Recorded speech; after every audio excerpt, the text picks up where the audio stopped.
係，好就咁啦。我啲乜見咗嘅？我嗰個咪本地上鏡嘅，冇人想睇嘅，得嗰個係咩啊？咩？有時係嗰個講嘢嘅，唔係，我而家走條遠距離睇。而家講點解要做 depreciation？我哋而家本身咧就係有用翻個上堂最簡單個例子啦，或者冇所謂嘅，用任何一個例子，買咗個 machine， 買咗個 machine 1號 ，OK， 喂唔該聽聽。OK，係。大隻啲。夠㗎啦，唔係你放大啲咯。咁樣啦。OK。然之後咧，而家個問題咧就係呢個 machine 假設咧，我係1萬蚊買翻嚟嘅 ，OK。然之後咧，我有另外一個 machine 可能叫 M2咁先算啦。咁就3萬蚊買翻嚟嘅 ，OK。假設咧呢兩個 machine 咧都可以用10年嘅，假設 ，OK 用10年嘅。咁所以如果我哋最基本嗰個方法咧，我哋計 depreciation 咧，我哋有幾個方法計㗎嘛。第一種咧，我哋就叫 straight line 啦。straight line 即係年嗰個數都一樣啦 ，OK。第二種方法咧就叫 reducing balance 啦，reducing balance 啦。咁呢個咧就係 base on 我有幾多 net book value 之後去計一個 percentage 啦 ，OK。第三種咧就叫 usage base 啦。咁無論用咩方法都好啦，呢3種方法都好啦。其實我而家做緊啲咩咧？我係想將呢一個10萬蚊嘅成本同埋呢3萬蚊嘅成本咧攤分翻佢嘅 ，OK。我要攤分翻佢喎。咁例如唔好用10年啦，用5年啦，假設。如果用 straight line 嘅話，咁即係咩咧？呢10萬蚊用呢1萬蚊嘅machine 咧，我就會1年冇咗2萬，第2年就冇咗2萬，第3年就冇咗2萬，第4年就冇2萬，唔係喎，2000 sorry， 最尾冇咗2000，咁我所以就成個1萬蚊攤分晒啦。OK， 調翻轉呢個都係嘅啫。例如如果呢一個咧，又係6000蚊一個年度，6000蚊一個年度，咁諸如此類啦。咁我哋寫翻22K 呢個就係6K 啦，個 depreciation 而家假設全部都用 straight line， 假設例如而家用 straight line， 跟住係5年嘅 ，OK 可以攤翻5年嘅。咁我哋嘅入數方法係乜嘢咧？或者一個煩嘅地方係咩咧？就係、我哋本身買咗個 machine 咧，本身係 machinery 呢個 T account 啦。咁其實我而家一次過買嘅話咧，總共我即係買咗4萬蚊㗎嘛，就有 band 㗎嘛 ，OK， 1月1號，假設佢係2021年先算啦 ，OK。咁但係我哋幾時做 depreciation 咧？我哋每年嘅年尾就要做 depreciation 㗎嘛。咁我已經計咗啦，原來咧如果用 straight line 5年嘅話，即係話第一個 machine 咧，只應該係 depreciate 咗2000蚊嘅，下面 M2 嗰個 machine 咧就應該 depreciate 咗6000蚊嘅。咁我哋嘅做法係啲咩咧？我哋嘅諗法就係記住都係 A 加 E 加 D，C 加 L 加 R。點解要做 depreciation 咧？因為我想個 asset 少咗，因為損耗咗嘛 ，depreciate 咗嘛。OK， 咁另外一邊係咩啊 ？expense 多咗。OK， 咁我就 write off 咗個 depreciation， 我哋就將一部分嘅成本攤分咗佢。咁我哋用啲咩方法做嘅咧？用咩 double entry 咧？就係、debit depreciation 太粗字，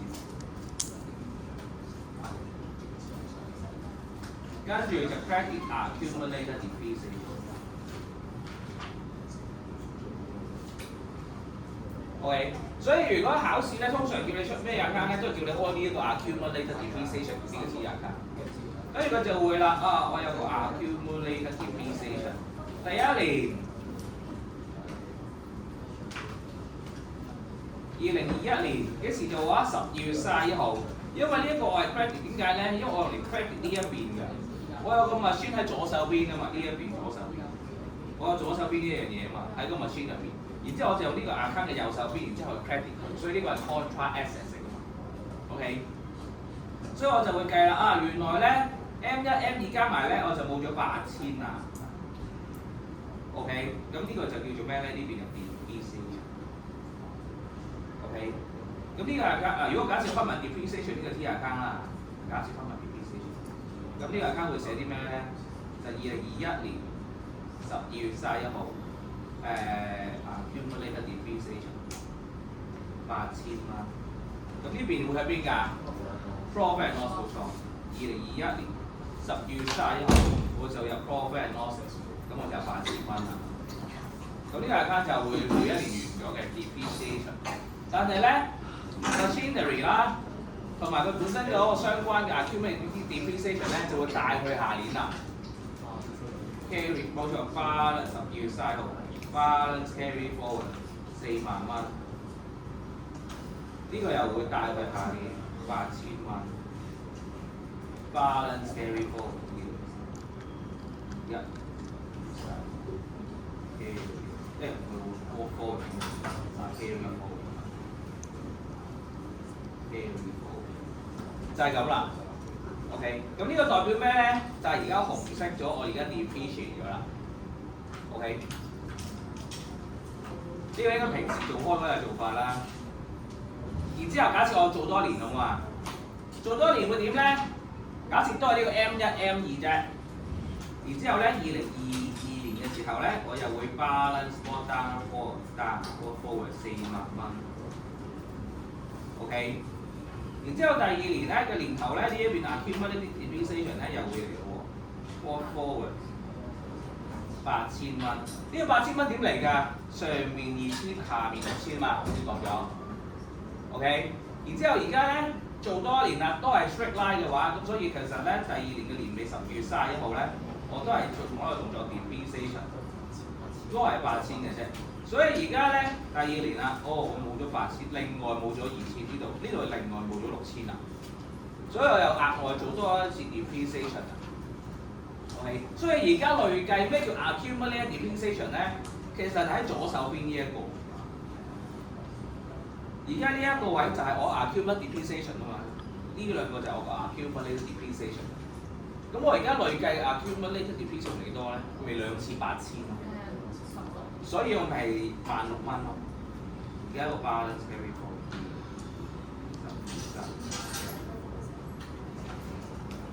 我寫少啲咯，唔寫咁多。我拆咗下面先。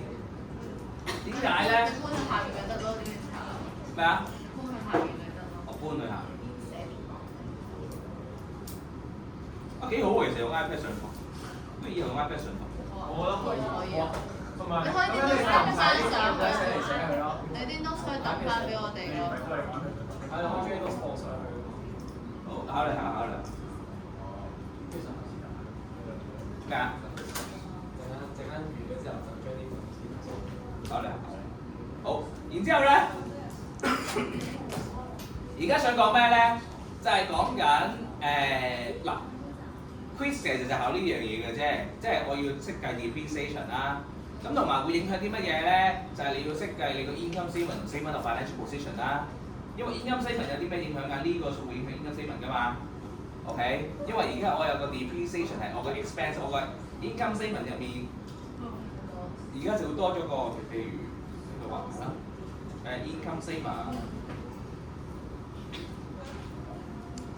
sales， 跟住 gross profit，less cost of goods sold 啦 ，COGS gross profit， 然之後我就 less expense 㗎嘛，如果冇 other revenue 嘅話，然之後我就會有一個 depreciation 喺度啦，而家多咗個咁樣嘅 machinery， 咁所以你第一樣嘢會有影響嘅咧，其實影響你個 income statement 有個數嘅，而家多咗個咁樣嘅 item， 即係除咗你要考慮埋嗰啲accrued repay 啊，考慮埋嗰個bad debt expense 之外咧，而家就多咗個 depreciation expense 嘅 ，OK。咁另外一樣嘢會有影響咧，就係應該大家如果有做功課嘅話咧，你應該都做咗㗎。Statement of financial position 咧，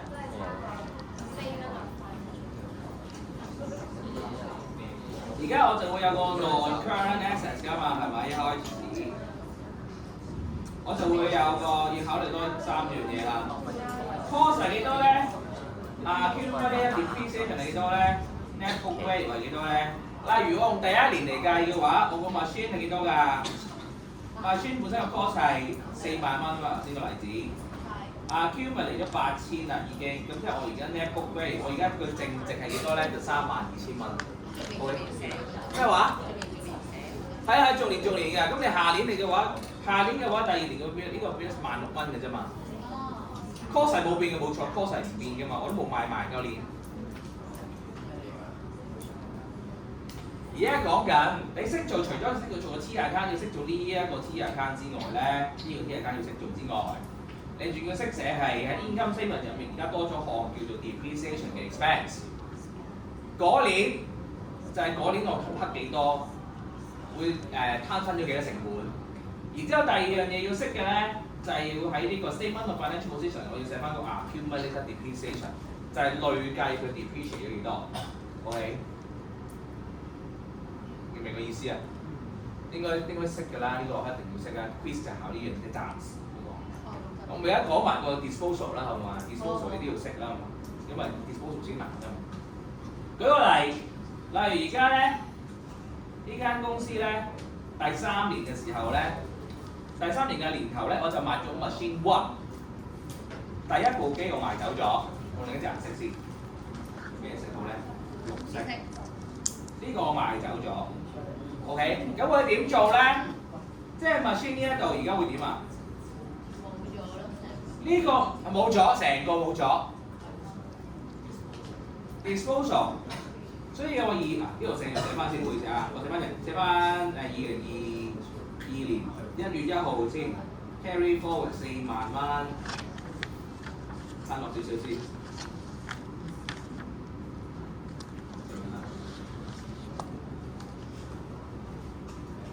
OK， 咁所以而家咧第3年啦，3年冇翻到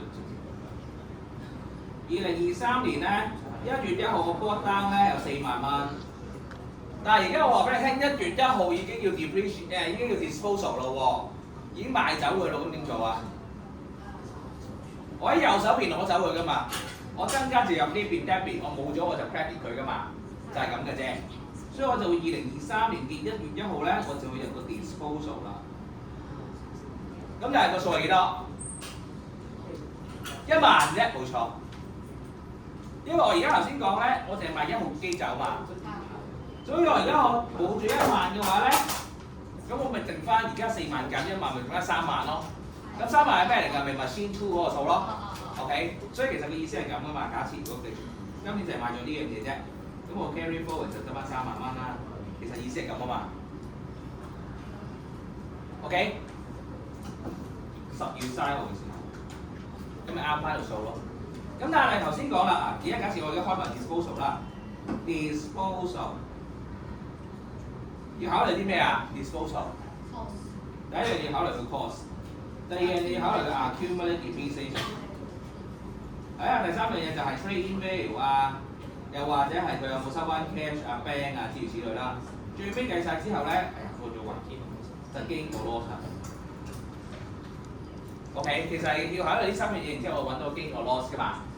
OK， 咁而家咧，所以即係話而家第一部機呢一個殼咧，我咁樣 credit 咗個 machinery 咧，佢已經冇咗呢個殼㗎啦，個 cost 已經成嚿機冇咗㗎。而家 machine 就得翻3部嗰個M2 嗰個數嚟㗎嘛，得翻3萬蚊。所以我而家開 disposal 做啦。2023年1月1號，咁我就係 machinery 啦。好簡單，喺得 credit machine 就 debit disposal 啫，就1萬蚊。咁我 credit 仲要諗啲咩啊？第二樣嘢要考慮 accumulated depreciation。而家呢一個 machine 我要嘅佢嘅 accumulated depreciation 係幾多咧？2000兩年嘅冇錯，因為呢一個係第1年，呢個第2年，佢而家成嚿嘢喺呢度入面㗎嘛。我而家呢一個 accumulated depreciation 咧，我 carry 太細咗 ，sorry。夠位真係幾多隻 carry 貨？我拆咗下邊都不如下邊啲唔緊要。搬落去第2頁咯。但係唔緊要啦，呢個都唔識你就翻屋企，唔係你再翻書翻屋企再睇一次下。我冇叫你翻去交錢啊！睇下先，唔好意思。所以咧，而家咧2023年，你諗下1月1號我 board forward 嘅時候咧，咪有16000蚊嘅。呢16,000咧，其實我係包咗 M1 嘅 depreciation 呢嚿 accumulated depreciation， 再加 M2 呢個 accumulated depreciation 嚟㗎嘛，16,000。所以而家我呢個1號機咩啊？呢個1號機走咗，我就 credit 咗呢邊啦，係咪？咁所以佢相對應嘅 corresponding 嘅 accumulated depreciation 都要搬走佢㗎嘛。所以我咪喺呢一度搬走翻佢咯。咁而家4萬蚊我就搬走1萬蚊啫，咁呢個66,000我搬走幾多啊？咁我就要諗下呢個66,000入邊有幾多係 M1 嗰個數，有幾多係 M2 嗰個數咯。OK， 其實你每一次都要考慮呢樣嘢。今次就啱啱按比啦，因為同一時間買啊嘛。但係你之後嗰啲題目唔會下下都同一時間買賣㗎嘛。OK， 即係我買咗10件機，但係我唔係全部10件機同一個時間計㗎嘛，唔係同一時間買㗎嘛。所以我入邊嗰個 accumulated depreciation 唔係按比例攤分俾10件 machine 嘅。呢個我都唔係平分俾2件㗎嘛，因為價錢唔同㗎嘛。OK， 所以而家我有幾多佢係屬於 M1 嗰個 depreciation 嘅咧？4,000蚊嘅冇錯，所以我就喺呢一度掹翻4,000蚊出嚟。所以我就要入2023年1月1號就 disposal 就4,000。OK， 咁而家剩翻M2 個嘅 depreciation。OK， 所以我要咁樣考慮。咁最新嗰份工最新上堂咧，咪做咗2次咩 monthly 嗰隻嘅？點解會咁麻煩咧？就因為咧，我唔係啱啱好揼合喺年中間，唔係喺年頭或者年尾做買賣嘅。喺年中間做買賣，所以我要 update 翻。所以而家咧，如果係年中間嘅話，如果佢又係年中間個問題，如果佢係in the middle of financial year 3,000。又或者咧，再加埋佢係 monthly 嘅話咧，佢個 depreciation policy 係用 monthly depreciation 嘅話咧，咁我就要 update 翻佢。因為如果係咁嘅話咧，譬如功課嗰條題目，我呢兩個係仲有啲要加翻上去㗎嘛，我要繼續加落去，我就要 update。喺呢啲 case 嘅話咧，我就要 update 翻個 depreciation， update 翻accumulated depreciation。我要做咗呢個動作，我先至掹走佢，我先至賣走佢，我先至要 disposal， 之後先至 disposal， 就係咁啦。OK， 咁所以而家咧，今次但係因為我係年頭啊嘛，咁我所以就唔需要 update 嘅，我就唔使話計多咗2個月、3個月，然之後我就 update 翻 depreciation 先咁樣，然之後先至賣走佢。咁咧所以我就直接可以喺呢度啦，4,000蚊。2023年1月1號accumulated depreciation。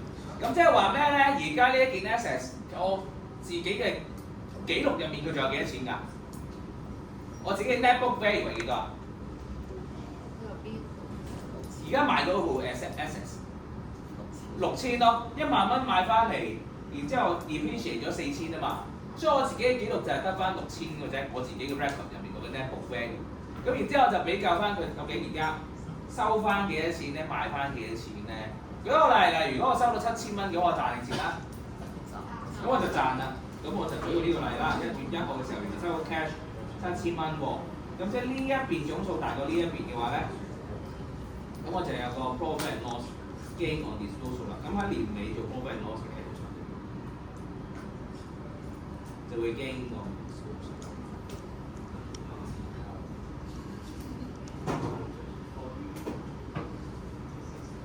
就係咁樣做 disposal 咯 ，OK。咁呢個就係最簡單同你重溫一次，究竟我哋成件事做咗啲乜嘢？點解 disposal 係咁做啦 ？OK， 點解做點樣計 depreciation 啦？嗰個做法啦 ，OK， 清楚嘛？咁而家咧，我俾個題目你試下，你識唔識做？咁咧係past paper 嚟嘅。你睇下睇片啊，自己翻嚟。好易幹啊！拜咩啊？喺嗰度，雖然睇成點都 OK， 係咪錄㗎？錄緊㗎。咁有一個趕時間就自己識才專變啦。好，咁我兩邊一齊對住做啦。咁而家條題目係乜咧？呢個係60啊，應該我估60係應該60。2013年第2題嚟嘅。咁咧佢就話咧，而家 Mr. Chan 咧，佢開始咗個 retail business 嘅，喺2011年嘅時候開始。咁咧問題咧，佢做啲咩咧？係啊，佢買咗5 pieces of equipment 嘅。佢攞咁多嚟做咩？攞嚟用嘅，應該唔係攞嚟賣嘅。如果攞嚟賣嘅話，就係 purchase。OK。咁同埋咧，呢5嚿咧個成本係咗咧135000蚊嘅 each， 仲要係 each 喎。OK。即係135成咁樣。有冇影低啊？你冇題目咩？冇曬。我影低啊！唔係啊，我 share 啊，你俾借俾你影相咪快啲咯。哦，你唔好攞走我冇嘢喎。飛啊！等有需要就問我。有冇嘢問啊？嚟咯喎！跟住佢就話咧，途中咧，2011年嗰年啊，2011年嗰年咧就冇額外買賣嘅 ，and no addition or disposal were made during 2011年。2012年就有嘅。哦，今次呢條題目咧，佢就考埋你啲 capital expenditure 啊、revenue expenditure 嗰啲等等嘅。OK， 佢就話咧，佢買一個新嘅 equipment。OK， 同埋咧，嗱，佢唔知話俾你，佢冇話俾你聽㗎，佢仲買，總之就係關於新 equipment 嘅時候，佢俾咗呢堆錢咋嚇。跟住同埋咧，佢就話 proceeds from the sales of 2 pieces of equipment， 原來我賣咗嘅，賣咗然之後收咗一筆錢嘅，收咗10萬蚊咁上下。OK。就係咁嘅啫，所以咧，而家我畫出嚟啦，而家係2011年1月1號開始。呢一個咧，一次過買咗5部嘅 machine， 唔係 equipment，5個 equipment 1、2、3、4。OK， 咁去到年尾12月31號，跟住咧，第2年咧，2012年咧。呢一度佢唔講話，佢冇講話期俾你聽嘅喎，佢就係話俾你聽呢一度咧，呢一段 period 入面咧買咗個新嘅，買咗6部機咧，真係我寫埋先，1、2、3、4、5，然之後6咧係新嘅 machine， 但係咧同一時間佢賣咗2部嘅，收咗，我唔知佢幾多號嗰個上去1同2號啦，冇乜所謂 ，OK。所以咧，你而家知道做 BA 就係閱讀理解啦。你一定要知佢做緊咩 transaction， 你先至可以做咗個相對應嘅entry 俾佢啦，嘅 treatment 俾佢啦。OK。Depreciation on equipment is provided at the rate 20% using reducing balance method。咁而家就可以試下呢個另一種嘅方法啦 ，reducing balance method。OK， 20% 嘅。另外有個好重要嘅資料就係咩咧？佢係 depreciation policy， 因為咧佢淨係話俾你年中間買賣啊嘛。咁我一定要知道佢用咩方法去計嘅。如果佢用月份計嘅話，我就一定要知道日期嘅。咁但係咧，如果佢唔係喎，佢譬如呢一隻方法，你睇下咯。Full year depreciation is calculated in the year of purchase, but none in the year of sales。賣嗰年唔使計。冇錯，賣嗰年唔使計，買嗰年就計足全年俾佢。如果佢係年中嘅時候，因為佢係7月唔係1號，即係佢係7月可能14號嘅話，咁使唔使計埋7月嘅嗰一個？你就要睇下好問題，你就要睇下佢嘅一個 policy 係啲乜嘢啦。如果冇提任何 policy 嘅話係咩啊？照計。冇錯，就係 monthly，就按比例計。所以如果係7月14號買嘅話咧，咁我就計幾多個月俾佢啊？唔係，如果即係14號買定賣啊？買嘅話，如果7月14號先買，咁我就要計數啦。通常我當係7月14號啦，買去到 year end 係12月31號，咁我就要計下呢一段時間嚟幾長咯。之後我要計幾多日？唔好嘈喎。咁你咪點一半咯，一半個月咯 ，half month 咯。即係要計咁仔細㗎。咁你如果咁樣嘅話係要咁仔細㗎？做咩啊？因為我哋做功課嗰陣時候係有遇到呢個情況，11點半。佢係 monthly 嚟㗎。唔知知道，就啱我哋真係講。冇講嘅話就應該 monthly 我都唔知喎，冇講話數喎，阿蔡華勤做咗。揀俾你揀睇啊！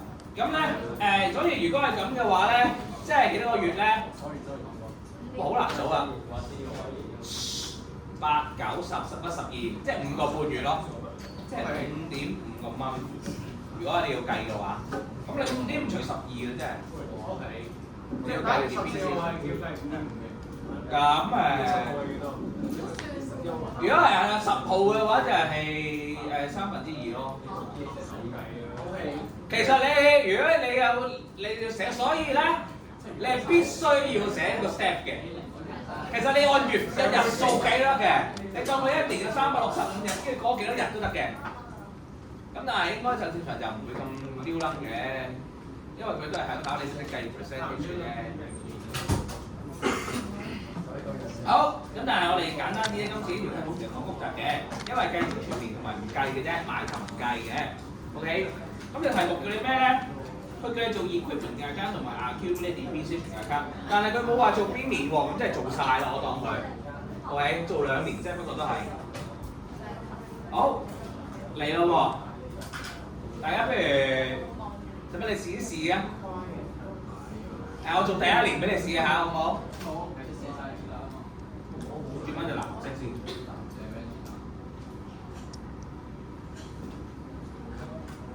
嚟啦 ，equipment。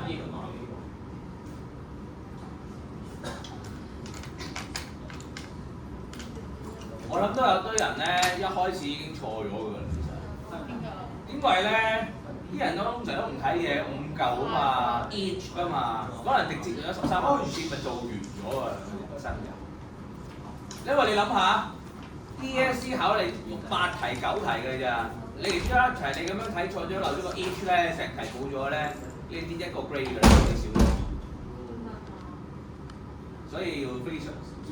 6、7。O K， 6、7唔明嘅。我將先。俾翻上下呢個姿勢。咩啊？你會叫翻上下。打完咗我哋你個特備環。做翻咩啊？你上堂嗰個咯。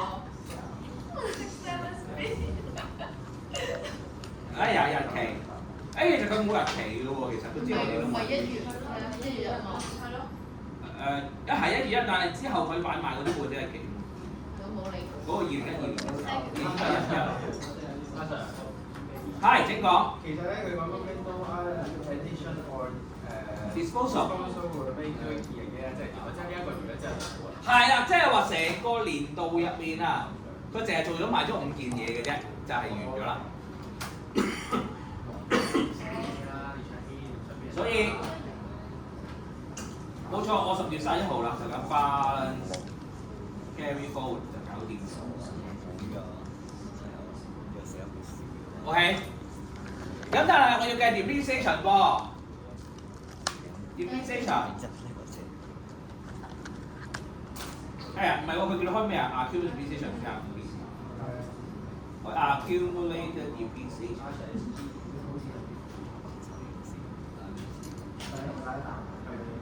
好，咁你可以話俾我聽係幾多 depreciation 咧？136000啊？5000，咁係20% 嗬，咩差別其中1嚿咯？135000，應該大家都計咗135000，所以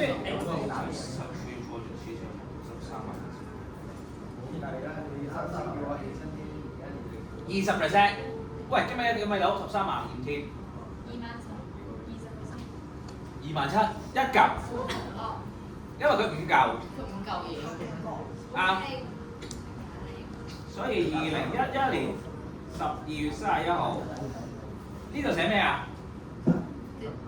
？depreciation 啊，而家你要跟得翻呢個喎，呢個。如果呢個計錯計啱數，但係寫錯啊，坑名冇分，你好啲先。咁所以呢個就2011年嘅 balance 12月31號 balance carry forward 1300001。OK， 計唔計到啊？點計？20% reducing， 所以第1年咧其實即係用翻135000乘20%。20%，30%。應該係 share 翻。呢個 reducing 嚟嘅，但係因為第一年咧，如果係第一年嘅話，reducing 同 straight line 係一樣噶嘛。OK， 如果佢假設佢冇嗰個咩 residual value 嘅話，佢應該係一樣嘅。如果第一年，係嘅。咁第二年咩？請講。第二年就唔同噶啦噃。第二年唔同噶啦喎。係，我知啊。都係你咯喂。首先 equipment 先啦 ，equipment 應該容易啲嘅，買咗個新嘅，買咗個舊嘅。買咗個新 payment for new equipment，個 equipment 係幾多錢㗎？Purchase cost 係咪啊 ？Purchase cost 計唔計？計。Purchase cost 都唔計啊嘛，唔使計㗎咯喎。喺正講。292500，咁即係話 testing fee 都計，係咪？咁 repairs 計唔計 ？repairs 唔計，冇錯。run finish 出嚟齊。係啦，咁所以就定係295000非常，所以呢度821係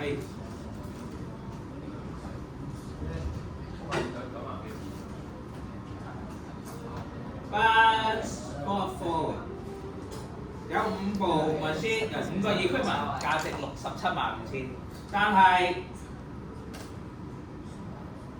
唔知邊個期喎，唔知咩期寫晒喺度啦。跟住我就買咗部新嘅 band 㗎，292500蚊，完咗，完咗嚟未完嘅，冇錯咗 disposal 嘅，因為呢個 equipment 有個 disposal。你見到呢度話寫住呢一句，我 highlight 翻先 ，proceeds from the sales of 2 pieces of equipment purchased in 2011。咁即係話其中有2件賣走嘅，咁賣走嗰2件嘅 cost 係幾多咧？總共2700，非常跟唔跟到？你講一下我呢就？Sorry， 太快。42,600蚊喎。係咯。因為嗰個係 revenue expenditure。咩話？係啊，因為 repairs 嗰啲咧就當我年都使㗎啦，呢啲維修費。咁所以就唔計嘅 capital expenditure。如果唔係 capital expenditure 嘅話，咁我就唔使擺落去嗰件 assets 嘅成本入邊。OK。咁同埋個 assets 成本入一次就得㗎啦，唔使話28萬入一次12000幾入一次使唔使嘅咧？唔需要一個總數就得㗎啦。因為我都係買嗰個新嘅 asset 嘅成本同我咁樣咯。OK。咁嗱，得唔得先？29萬嗰個數跟到嘛？跟到。而家賣走佢咯喎，而家講緊要賣走。呢一個買咗啦，而家呢個數係292220蚊，2500蚊。但係而家我賣咗佢，我呢度冇咗1同2㗎嘛。咁賣走1同2嘅時候，我應該點入啊？喺呢個 machine 嘅 account，equipment 嘅 account。disposal credit disposal， credit equipment debit disposal。我佢冇叫你開 disposal。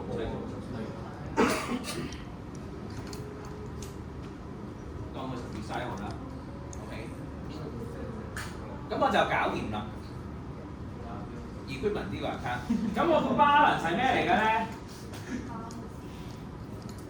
？12月31號呢個 balance 啫，其實即係話而家咧，你諗下，我而家手頭上咧本身咧一開始咧，我咪有呢2個嘅 asset 嘅，而家呢2個已經冇咗㗎嘛。所以而家我手頭上呢個 balance 嘅其實係得翻啲咩咧？係3、4、5號嘅 equipment， 再加第6號今年新買嗰個 equipment 咯，係咪啊？其實一樣㗎喎個數字，兩個方法計出嚟。你試下計啊，譬如我呢個咁樣加咗總數67500加292500 96750。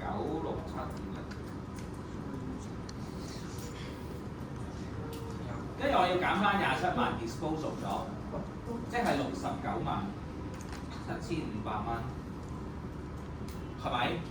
咁你又再試下計下，如果我中3、4、5號，即係135000蚊乘3加292500，咁咪又係同樣係697500，係咪啊？所以我係計得翻個 balance 喺邊度嚟嘅，佢係屬於邊一件 asset 咯。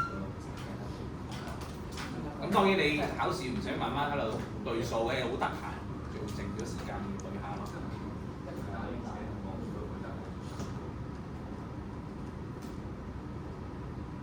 有冇疑問？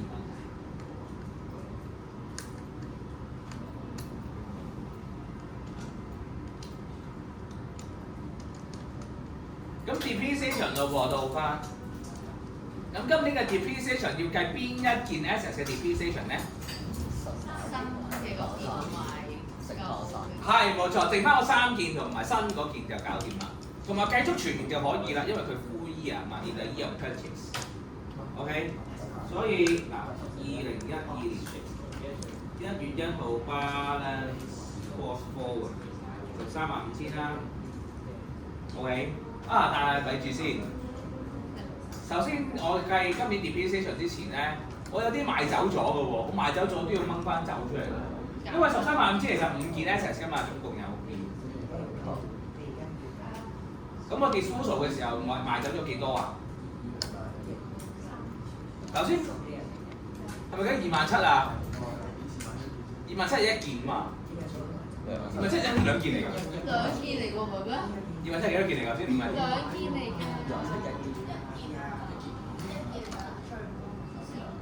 135,000，係唔好意思啊，等我。呢個係135,000，20% 135,000，即係27000。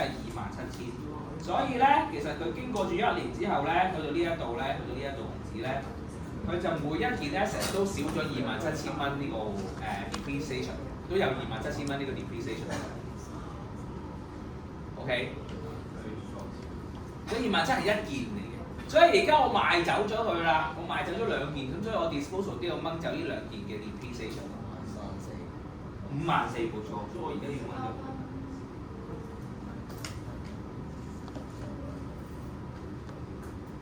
dispose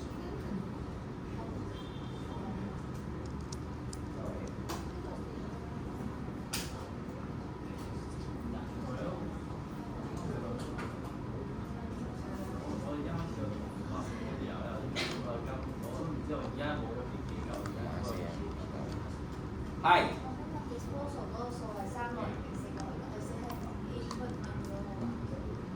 呢個27萬呢個數做咩啊？點樣計嘅咧？因為佢話咧，佢賣咗2件啊。左手邊呢一個咧條題目，佢話俾你聽咧 ，proceeds from the sales of 2 pieces of equipment 啊嘛，所以我賣2件走㗎。咁一件係135,000啊嘛，咁2件咪27萬咯。你見你邊度唔係3？邊度甩咗啊？可以用3件咁唔係應該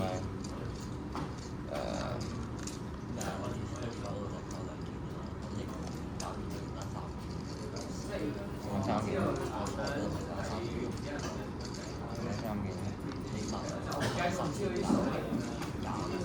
你講呢個數啊，定係呢邊啊？左邊定右邊啊？嗱，右邊我知啊，左邊。嗱，右邊呢個咧，其實就係上年帶落嚟嘅啫。咁左邊嗰個數其實係咩意思咧？我拉大少少呢邊啊。其實右邊咧，而家就係咁諗，我用另一隻顏色筆啦，熒光筆粉紅色。而家咧，第一年咧，賣咗出去嘅。1號咧個 equipment 咧 depreciate 咗27,000嘅，因為20% 啊嘛。呢個係冇27,000、27,000、27,000、27,000咁樣落去嘅。OK， 所以總數咧，呢5個粉紅色加埋就135000啊嘛，係咪？而家咧1號同2號咧，我而家賣走咗佢啦，賣走咗佢，所以我喺 equipment 嗰度咧，呢一個其實係1號同2號嗰部機1加2，嗰2件 asset 嘅 cost 嚟嘅。咁但係如果我掹走佢 cost 嘅時候咧，佢呢度本身呢個accumulated depreciation 咧，呢個本身係用嚟減呢個 cost 㗎嘛。哦，所以個54000就係嗰年嘅 DP。係啊，嗰兩件 assets 嘅 accumulated depreciation。哦，但係佢到即係佢，如果佢右邊咧，佢要減嘅，即係佢 depreciation 嘅時候，佢都係要減晒嗰個5蚊嘅。如果我今年再計 depreciation，你講緊呢個12月31號嘅時候再計 depreciation。咁咧，你就要睇翻我今年個 policy 啦。今年嘅 policy 咧，因為我賣嗰年係唔使計，咁我就淨係計4件咯。3、4、5再加6啊嘛，咪新賣噶嘛。哦，我中意嘅呢個之後。係咪啊？所以其實係呢個意思。所以其實本身點解我要扣咧，就係因為我件 asset。所以佢就唔計嘅，就係冇錯。跟住再加埋，跟住第二嗰個任字開入口，就係因為佢就呢個點解要扣就係因為我呢度冇走冇咗。我知，我係話佢第2年2012年嗰陣時候咧。哦，咁啊，即係個 cost 呢個292500？係啊。你唔知咩？佢而家咪頭先未講咗28萬加112500啫嘛。咁佢下面嗰個綠色係咩嚟？你睇下有條綠色。嗰個係我賣咗2件啊！話俾我聽 ，proceeds from the sales of 2 equipment。哦，即係佢。我賣咗2件，收翻幾多錢哦，所以佢係 ？disposal 嚟嘅嘢。OK， 咁冇嘢啦嗬，即係解決到大家暫時都一齊到啦嘛，而家跟。呢條色啊！如果我要計嘅話咧，咁我就用翻好簡單135000蚊啦。20% 啦，因為用咗1年啊嘛，乘翻2咯，2件。呢兩粒加埋一齊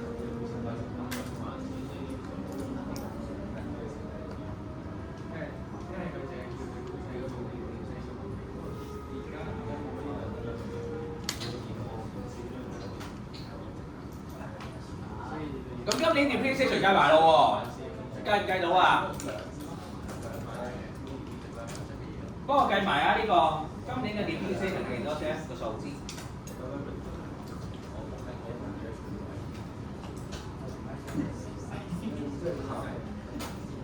嗰個環嘅意思。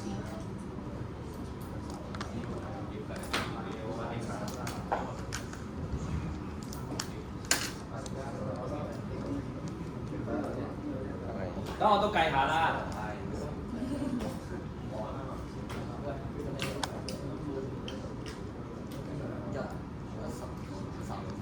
計得咁快嘅，計得咁快。幾多？123000。非常好，啱晒。有幾多？123300。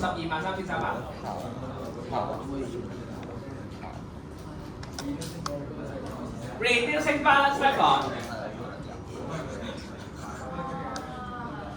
你計得幾多啊？計得幾多？計得幾多？計得幾多？計得幾多？慘叫！知啊。你話俾我聽，你個息係點計出嚟？我睇話俾你聽錯咗邊度嘛？試過啊嘛。喂，篤機每個人嘗試唔該。唔係買多一嚿。買多嚿嗰個錢係292000嘛。咁咪哦。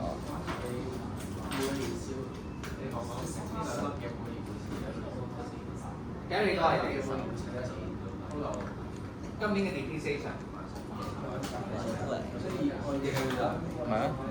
哦，再乘翻。你又識點解啊？你話都識㗎。哦，省上呢啲。你跟住3嚿嘅錢，我3嚿嘅錢。啊，唔好意思。135000乘3個錢。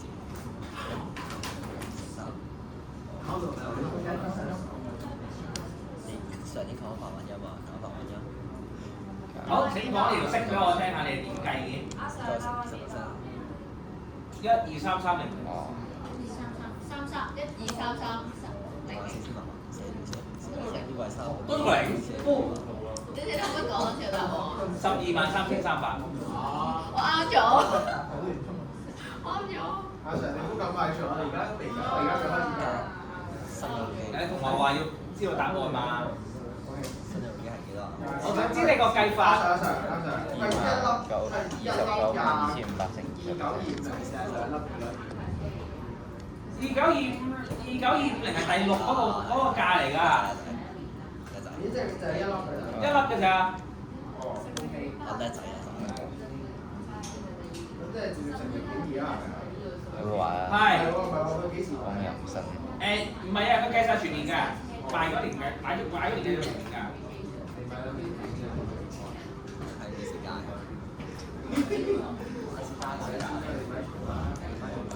出筆啊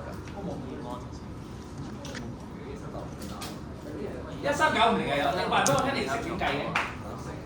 點講？唔好啦，我想一齊講啊！講一次最難嘅話題，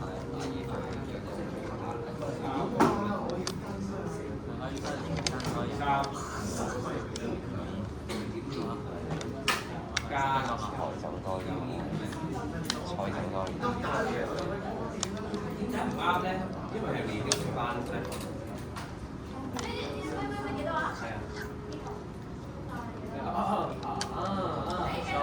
所以呢個就係呢邊。開年你計幾多啊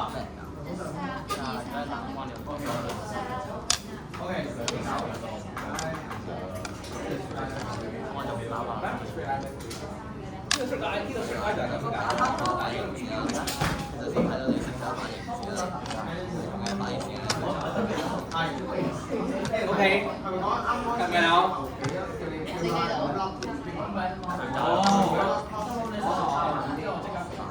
所以條色呢個點計咧？係啊，我反應快，呢個係啱嘅。呢個啱嘅，有。點計咧？而家咧，你諗下，好似設計完未啊？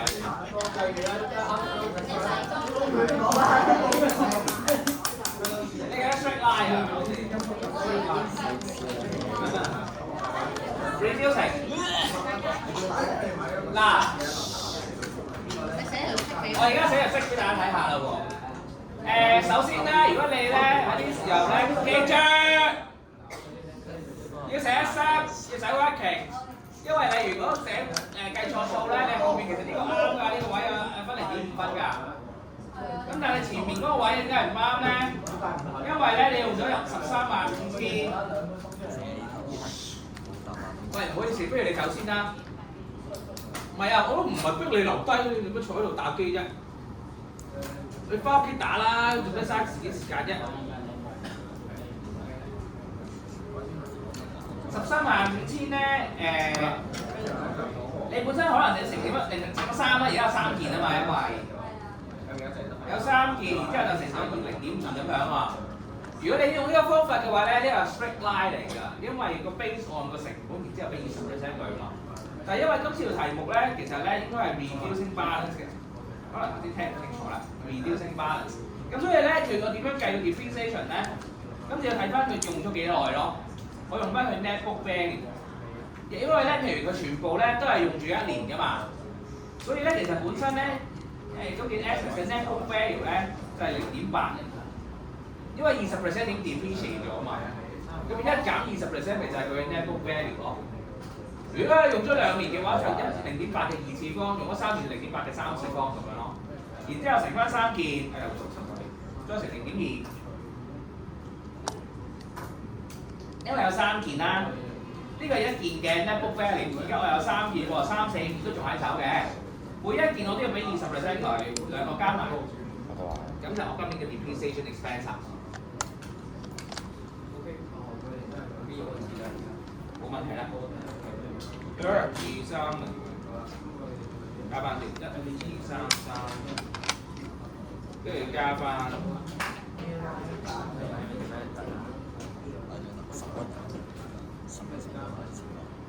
2043，就係要嘅 balance carry forward。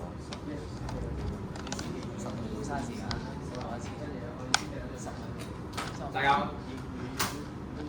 本身要做多題嘅喎，好似好耐時間影到670蚊嚟做。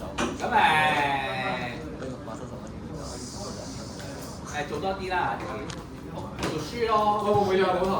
咩啊？會唔會再有嘅補堂？會啊，下次補翻 back test 啦。喂，你最好由頭開始教，由頭開始。好嘛？